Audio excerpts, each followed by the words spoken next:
أعوذ بالله من الشيطان الرجيم بسم الله الرحمن الرحيم كنتم خير أمة أخرجت للناس تأمرون بالمعروف وتنهون عن المنكر وتؤمنون بالله ولو آمن أهل الكتاب لكان خيرا لهم منهم المؤمنون وأكثرهم الفاسقون لن يضروكم إلا أذى وإن يقاتلوكم يولوكم الأدبار ثم لا ينصرون ضربت عليهم الذلة أينما ثقفوا إلا بحبل من الله وحبل من الناس وباءوا بغضب من الله وضربت عليهم المسكنة ذلك بأنهم كانوا يكفرون بآيات الله ويقتلون الأنبياء بغير حق ذلك بما عصوا وكانوا يعتدون. لفظ ترجمہ سورہ آل عمران آیت نمبر 109 تا 112. کنتم خیر امت، ہو تم تمام امتوں میں بہتر، ہو تم تمام امتوں میں سے بہتر، اخرجت للناس، جن کو نکالا گیا لوگوں کے لیے، تأمرون بالمعروف، حکم کرتے ہو نیکی کا، وتنہون عن المنکر، اور منع کرتے ہو برائی سے، وتؤمنون باللہ، اور اللہ تبارک و تعالیٰ پر ایمان لاتے ہو، ولو آمن اہل الکتاب، اور اگر ایمان لائیں اہل کتاب، لکان خیر لہم، البتہ ایمان لانا ان کے حق میں بہتر ہوتا، منہم المؤمنون، ان میں سے کچھ مومن ہیں، واکثرہم الفاسقون، اور اکثر ان کے نافرمان ہیں، لن یضروکم الا اذی، وہ تمہیں ہرگز ضرر نہیں پہنچا سکیں گے، نقصان نہیں پہنچا سکیں گے مگر کچھ اذیت، وَإِن يُقَاتِلُوكُمْ، اور اگر تمہارے ساتھ لڑیں گے، يُوَلُّوكُمُ الْأَدْبَارَ، تو تمہاری طرف پیٹھ پھیر دیں گے، ثُمَّ لَا يُنصَرُونَ، پھر ان کی مدد نہیں کی جائے گی. ضربت علیہم الذلۃ، مسلط کر دی گئی ہے ان پر ذلت، اینما ثقفوا، جہاں کہیں وہ پائے جائیں گے، الا بحبل من اللہ، مگر اللہ تبارک و تعالیٰ کی رسی کو پکڑنے سے، وحبل من الناس، اور لوگوں کی رسی کو پکڑنے سے، وباءوا بغضب من اللہ، اور لوٹے وہ اللہ تبارک و تعالیٰ کا غضب لے کر، وضربت علیہم المسکنہ، اور ان پر مسلط کی گئی ہے مسکنت، ذلت، ذالک بانہم، اس واسطے کہ بے شک وہ کانوا یکفرون بآیات اللہ، اللہ تبارک و تعالیٰ کی آیتوں کا انکار کرتے تھے، ویقتلون الانبیاء، اور قتل کرتے رہے اللہ تبارک و تعالیٰ کے نبیوں کو، بغیر حق، ناحق، ذالک بما عصوا، اس وجہ سے کہ انہوں نے نافرمانی کی، وقانوا یعتدون، اور تھے وہ تجاوز کرنے والے، حد سے آگے بڑھنے والے. اس سے پہلے آیات کا شان نزول آپ سن چکے ہیں کہ شماس ابن قیس یہودی کی شرارت کے نتیجے میں مسلمانوں کے دو گروہ اوس اور خزرج آپس میں لڑ پڑے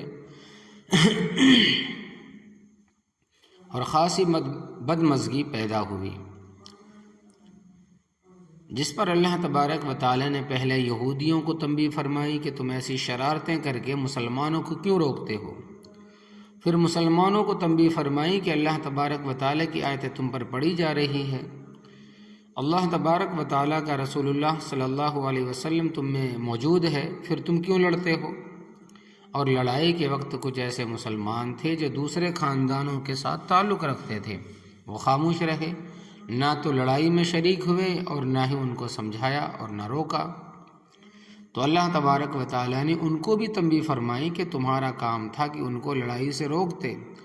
حدیث شریف میں آتا ہے کہ انصر اخاک ظالما او مظلوما، کہ اپنے بھائی کی مدد کر چاہے وہ ظالم ہو یا مظلوم ہو. اپنے بھائی کی مدد کر، چاہے وہ ظالم ہو یا مظلوم ہو۔ بخاری شریف کی روایت ہے کہ صحابہ کرام رضی اللہ تعالیٰ عنہ اجمعین نے سوال کیا کہ حضرت مظلوم کی مدد کا معنی تو سمجھ میں آتا ہے، ظالم کی مدد کا کیا مطلب؟ تو آپ صلی اللہ علیہ وسلم نے فرمایا کہ ظالم کو ظلم سے روک دو، یہ اس کی مدد ہے۔ وہ اس طرح کے مثال کے طور پر ظالم کسی پر ظلم کرتا ہے، اس کو قتل کر دیتا ہے تو دنیا میں قصاص آئے گا اور آخرت میں سزا بھی ہوگی۔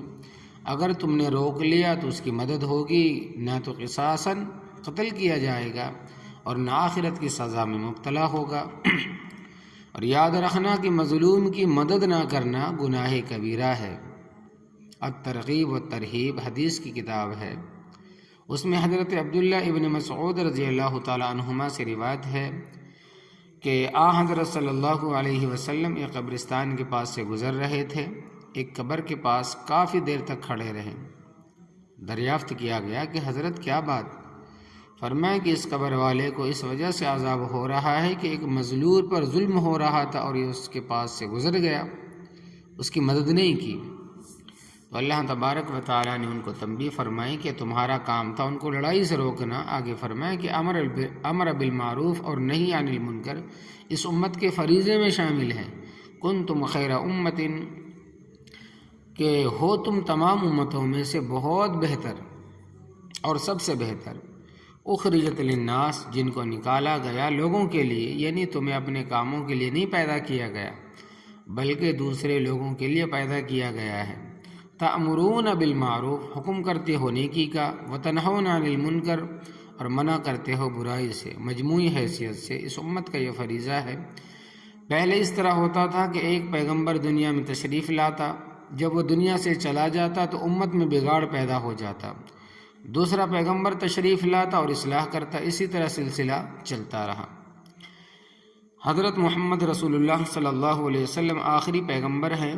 آپ صلی اللہ علیہ وسلم کے بعد کوئی پیغمبر پیدا نہیں ہو سکتا، لہذا اللہ تبارک و تعالیٰ نے اس دین کے تحفظ کی ذمہ داری امت کے کندھے پر ڈالی ہے۔ الحمدللہ اس امت نے یہ فریضہ انجام بھی دیا ہے، ادا بھی کیا ہے، اور خدا اور رسول صلی اللہ علیہ وسلم کے اعتماد پر پورے اترے اور دین کو محفوظ رکھا۔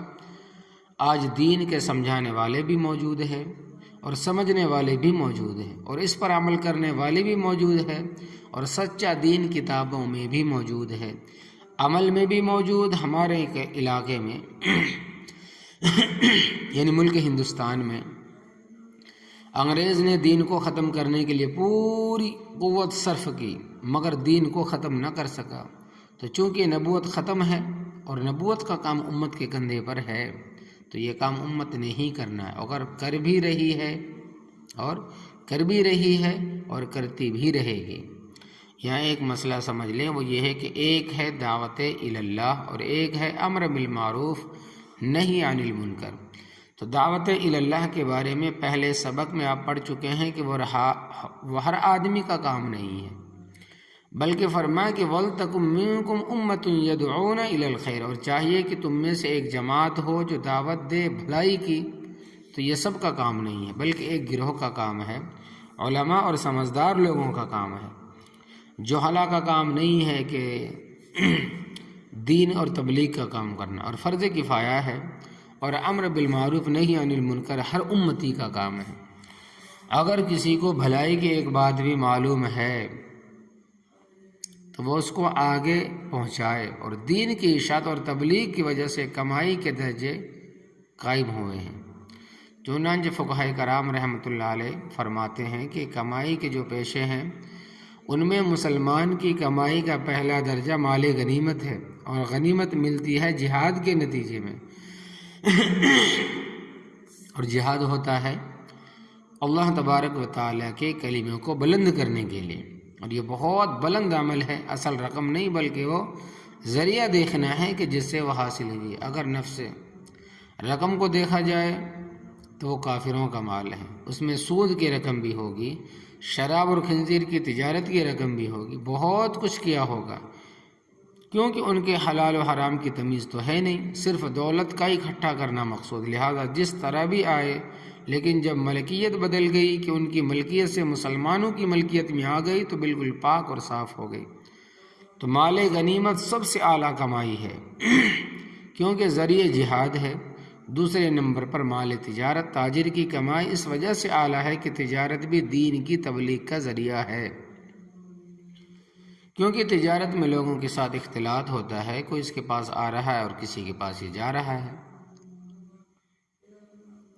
تو دین کے مسائل ان کو سمجھائے گا، دعوت دے گا۔ دکاندار ہے تو اس کے پاس گاہک آئیں گے، گاہکوں کو مسئلے سمجھائے گا، تبلیغ کا کام چلتا رہے گا۔ تو تجارت چونکہ تبلیغ دین کا ذریعہ ہے اور اس ذریعے سے جو کمائی حاصل ہوگی وہ اعلیٰ ہے، مگر آج ہم نے تجارت کو ٹھگنے کا ذریعہ سمجھ لیا، کسی کے پاس کچھ نہ رہے، سب میرے پاس آ جائے۔ تیسرے درجے میں زراعت کا مال ہے، یعنی کھیتی کا پیشہ ہے، کاشتکاری۔ تیسرے درجے میں اس واسطے ہے کہ کاشتکار کے آگے بیل ہوتے ہیں اور یہ ان کے پیچھے ہوتا ہے، نہ اس نے کسی سے ملنا ہے اور نہ اس کو کسی سے ملنا ہے۔ زیادہ سے زیادہ یہ ہوگا کہ کوئی روٹی پہنچا دے گا، کوئی پانی، تو اس بیچارے کو تبلیغ کا موقع کم ملتا ہے، اس واسطے اس کا درجہ تیسرا ہے۔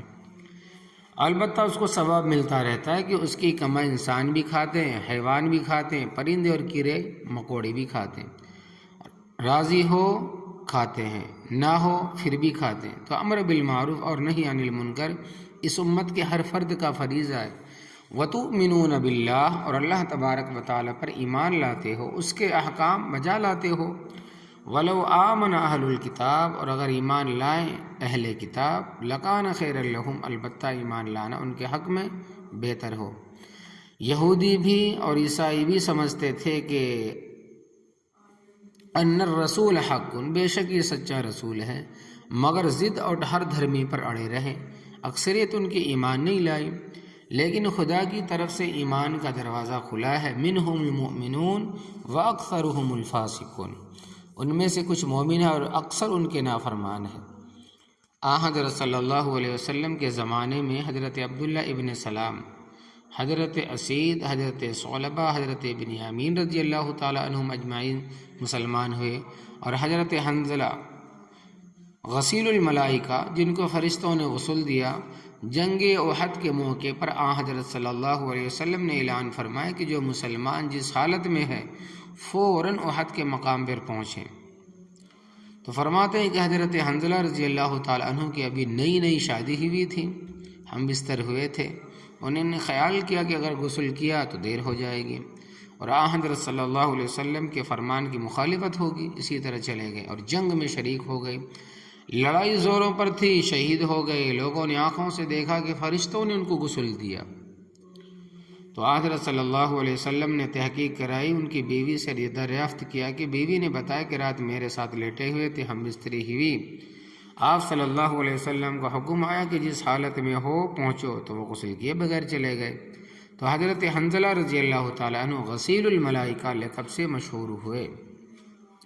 یہ بھی پہلے یہودی تھے، ان کا باپ ابو عامر راہب اسلام کا بدترین دشمن تھا۔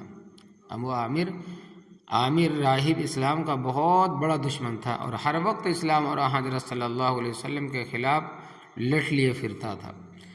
بدر سے لے کر تبوک تک تمام لڑائیوں میں شیطان کا ہاتھ تھا۔ اسی طرح کچھ لوگ عیسائیوں میں سے بھی مسلمان ہوئے، جس طرح کہ حضرت سلمان فارسی رضی اللہ تعالیٰ عنہ، حضرت تمیم داری رضی اللہ تعالیٰ عنہ، عرب کے مشہور سخی حاتم طائی کے بیٹے حضرت عدی رضی اللہ تعالیٰ عنہ، یہ سب سے پہلے عیسائی تھے۔ اللہ تبارک و تعالیٰ نے ان کو اسلام کی توفیق عطا فرمائی، لیکن یہود و نصارہ کی اکثریت کفر پر اڑی رہی۔ تو اللہ تبارک و تعالیٰ فرماتے ہیں کہ لن یضروکم الا اذی، اور وہ تمہیں ہرگز نقصان نہیں پہنچا سکیں گے مگر کچھ تکلیف۔ وہ مسلمان کے وجود کو ختم کر دیں، اسلام کو مٹا دیں، ایسا نہیں، ایسا ہرگز نہیں کر سکیں گے۔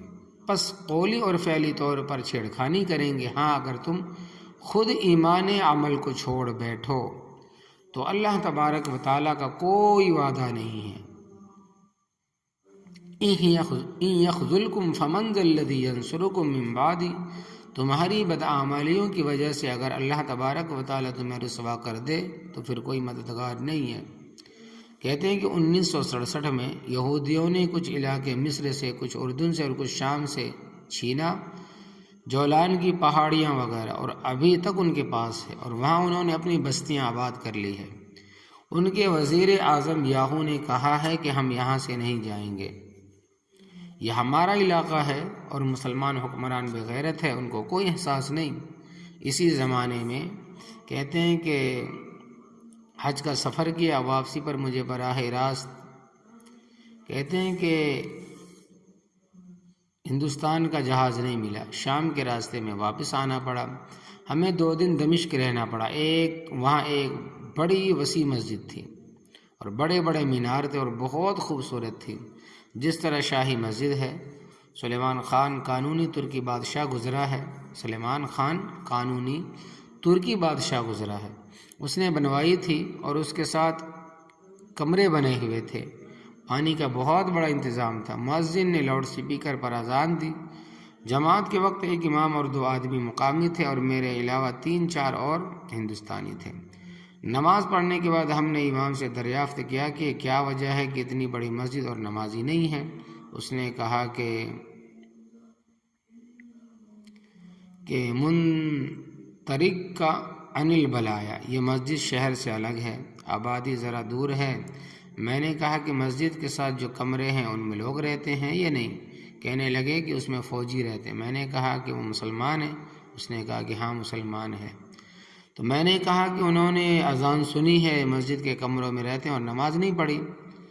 تو اس نے بہت بڑی گالی دے کر کہا کہ اگر یہ نمازی ہوتے تو ہمیں یہودیوں سے ذلیل کراتے،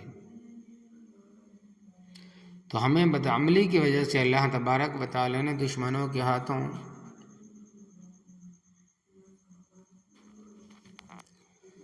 ذلیل اور رسوا کیا۔ اور اگر ہم پختہ مومن ہوں اور احکامات خداوندی کے پابند ہوں تو ذلت سے بچ سکتے ہیں کہ وَإِن يُقَاتِلُوكُمْ يُوَلُّوكُمُ الْأَدْبَارَ، اور اگر تمہارے ساتھ لڑیں گے تو تمہاری طرف پیٹھ پھیر دیں گے، ثُمَّ لَا يُنصَرُونَ، پھر ان کی مدد نہیں کی جائے گی۔ یہ اللہ تبارک و تعالیٰ کا وعدہ ہے کہ مگر اس صورت میں کہ جب تمہارا ایمان اور عمل درست ہو۔ دیکھو اسرائیل کی آبادی 80 لاکھ کے قریب ہے، اور سارے تربیت یافتہ فوجی قسم کے لوگ ہیں۔ ان خبیثوں کو امریکہ، برطانیہ، روس اور فرانس نے وہاں اکٹھا کیا ہے، اور اس کے آس پاس جو مسلمان ملک ہیں ان کی آبادی 13 کروڑ اور 80 لاکھ سے ڈرتے ہیں کہ ہمارا چچا امریکہ ناراض نہ ہو جائے، کیونکہ اگر وہ ناراض ہو گیا تو ہمیں ڈالر نہیں دے گا، ہمارے قرض معاف نہیں کرے گا۔ اگر یہ ڈٹ جائیں تو ان کا کوئی کچھ نہیں کر سکتا۔ جیسے لیبیا ڈٹا ہوا ہے، صدام ڈٹا ہوا تھا، 29 حکومتیں مل کر بھی اس کا کچھ نہیں بگاڑ سکی، ہماری مہربان حکومت ان میں شامل تھی۔ صدام زندہ پھر رہا تھا۔ اللہ تبارک و تعالیٰ مسلمانوں کو سمجھ عطا فرمائے اور غیرت ایمانی عطا فرمائے۔ ضربت علیہم الذلہ، مسلط کر دی ہے ان پر ذلت، اینما ثقفوا، جہاں کہیں وہ پائے جائیں گے۔ مسکنت کا مطلب ہے کہ خود انسان اپنے آپ کو کوہتر اور گھٹیا سمجھے، سب کچھ ہونے کے باوجود اپنے آپ کو مسکین سمجھے، تو یہ اہل کتاب خصوصاً یہودی جہاں بھی ہو ان کے یہی حال ہوگا۔ الا بحبل من اللہ وحبل من الناس، مگر اللہ تبارک و تعالیٰ کی رسی کو پکڑنے سے اور لوگوں کی رسی کو پکڑنے سے۔ اللہ تبارک و تعالیٰ کی رسی کو پکڑنے کا مطلب ہے کہ مسلمان ہو جائیں یا مسلمان حکومت کے ٹیکس گزار ہو کر رہیں، اور لوگوں کی رسی پکڑنے کا مطلب ہے کہ ان کی پناہ میں رہیں، جس طرح اسرائیل اقوام متحدہ خصوصاً امریکہ برطانیہ کی پناہ میں ہے، ان سے الگ ہو کر نہیں رہ سکتے۔ اسی طرح صدام حسین نے 2-4 بم پھینکے تھے تو ان کے ہوش و حواس گم ہو گئے تھے اور اپنے علاقے چھوڑ کر بھاگ گئے تھے، مگر پھر امریکہ نے ان کا دفاع کیا اور یہ واپس آئے۔ وباؤ بغضب من اللہ، اور لوٹے وہ اللہ تبارک و تعالیٰ کا غضب لے کر۔ وضربت علیہم المسکنہ، اور ان پر مسلط کی گئی ہے مسکنت اور ذلت۔ ذالک بانہم کانوا یکفرون بآیات اللہ، اس واسطے کہ بے شک وہ اللہ تبارک و تعالیٰ کی آیتوں کا انکار کرتے تھے۔ وَيَقْتُلُونَ الْأَنْبِيَاءَ بِغَيْرِ حَقٍّ، اور قتل کرتے رہے اللہ تبارک و تعالیٰ کے نبیوں کو ناحق۔ تیسرے پارے میں اس آیت کریمہ کے تحت فرمایا کہ وَيَقْتُلُونَ النَّبِيِّينَ بِغَيْرِ حَقٍّ وَيَقْتُلُونَ الَّذِينَ يَأْمُرُونَ بِالْقِسْطِ مِنَ النَّاسِ، تیسرا پارہ رکوع نمبر 11۔ آپ سن چکے ہیں کہ ایک علاقہ تھا، اس میں مختلف قومیں آباد تھی، جس طرح ہندوستان میں مختلف قومیں آباد ہے، اور اس وقت پر قوم کی طرف الگ الگ پیغمبر بھیجا جاتا تھا۔ یہ صرف حضرت صلی اللہ علیہ وسلم کی خصوصیت ہے کہ آپ صلی اللہ علیہ وسلم تمام قوموں کی طرف پیغمبر بنا کر بھیجے گئے، تو اس علاقے کے مجرم اکٹھے ہو گئے اور انہوں نے باہم مشورہ کیا کہ ہم ان کو تبلیغ سے تنگ آ گئے، ہم ان کی تبلیغ سے تنگ آ گئے ہیں، یہ ہمارے نہ دن کو جان چھوڑتے نہ رات کو، ہر وقت واز ہی واز، تقریر ہی تقریر، دین ہی دین، تبلیغ ہی تبلیغ، لہذا ان کا صفایا کیا کرنا چاہیے۔ فرماتے ہیں کہ حضرت ابو عبیدہ ابن جراح رضی اللہ تعالیٰ عنہ سے روایت ہے کہ نبی کریم صلی اللہ علیہ وسلم نے فرمایا کہ دوپہر تک انہوں نے 43 پیغمبر شہید کیے اور 170 احواری اور صحابی جو ان کی مدد کے لیے آئے تھے ان کو ناحق قتل کیا۔ قتل حق کی 3 صورتیں، اور وہ تینوں صورتیں پیغمبروں نے نہیں پائی جاتی۔ پہلی صورت یہ ہے کہ معاذ اللہ تعالیٰ کوئی مرتد ہو جائے تو اس کو 3 دن کی مہلت دی جائے گی تاکہ وہ اپنے شکوک و شبہات کو دور کر لے اور توبہ کر لے، ورنہ قتل کیا جائے گا۔ اور پیغمبر علیہ السلام کے بارے میں کوئی تصور بھی نہیں کر سکتا، وہ اسلام کو چھوڑ دیں گے۔ اور دوسری صورت کے شادی شدہ آدمی زنا کرے تو اللہ تبارک و تعالیٰ کا پیغمبر معصوم بڑے بلند اخلاق کا مالک ہوتا ہے۔ دیکھو زلیخا نے حضرت یوسف علیہ السلام کو بڑا ورغلایا، پھسلایا، بہلایا، بہت کچھ کیا، مگر حضرت یوسف علیہ السلام نے اس کی شرارتوں کی ساری کڑیاں توڑ دی۔ فرمایا کہ معاذ اللہ انہ ربی احسن مثوائی، پناہ خدا بے شک وہ میرا مالک ہے، اس نے میرا ٹھکانہ اچھا بنایا ہے، انہ لا یفلح الظالمون، بے شک ظلم کرنے والے فلاح نہیں پاتے۔ اور دوسری صورت ہے کہ کسی کو قصداً ناحق قتل کرنا۔ حضرت موسیٰ علیہ السلام سے خطاً ایک آدمی قتل ہوا تھا، وہ بڑا بد مغز تھا۔ موسیٰ علیہ السلام نے اس کو سمجھایا کہ بنی اسرائیلیوں سے تو ایندھن اٹھواتا ہے، لکڑیاں اٹھواتا ہے، ان کا مزدوری بھی دیا کر۔ کہنے لگا کہ یہ لکڑیاں تیرے تنور کے واسطے تو ہے، تو بھی وہاں سے روٹی کھاتا ہے۔ بڑا واہی تباہی باتیں کی۔ موسیٰ علیہ السلام نے اس کو ایک مکہ ٹکا دیا تاکہ اس کو ذرا سمجھ آ جائے۔ فقضى علیہ، پس وہ مر گیا۔ مارنے کا ارادہ تھا نہیں، سمجھانے کا ارادہ تھا، مگر وہ ایک ہی مکے میں ڈھیر ہوا۔ حالانکہ عادتاً مکے سے کوئی آدمی مرتا تو نہیں، اور نہ ہی مکہ اعلی قتل ہے۔ اگر مکے سے کوئی مرتا تو محمد علی جو مکے باز ہے تو کلے کبھی کا مر چکا ہوتا، جس نے مکے کھا کھا کے دولت اکٹھی کی ہے۔ یہ اس جیسے جو دوسرے مکے باز ہے تو اگرچہ خطاً قتل ہوا تھا، مگر اس پر بھی اللہ تبارک و تعالیٰ سے معافی مانگی اور رب تعالیٰ نے معاف کر بھی دیا۔ تو یہود و نصارہ پر اس واسطے اللہ تبارک و تعالیٰ کا غضب ہوا اور مسکنت مسلط کی گئی۔ وہ نبیوں کو ناحق قتل کرتے تھے کہ ذالک بما عصوا وکانوا یعتدون، اس وجہ سے کہ انہوں نے نافرمانی کی اور تھے تجاوز کرنے والے، حد سے آگے بڑھنے والے۔ اللہ تبارک و تعالیٰ نے جو حدیں مقرر فرمائی تھی ان سے وہ تجاوز کرنے والے تھے۔ تو اللہ تبارک و تعالیٰ سے دعا ہے کہ اللہ تبارک و تعالیٰ عمل کی توفیق عطا فرمائے۔ تو یہ وہ آیت ہے سورہ آل عمران کی۔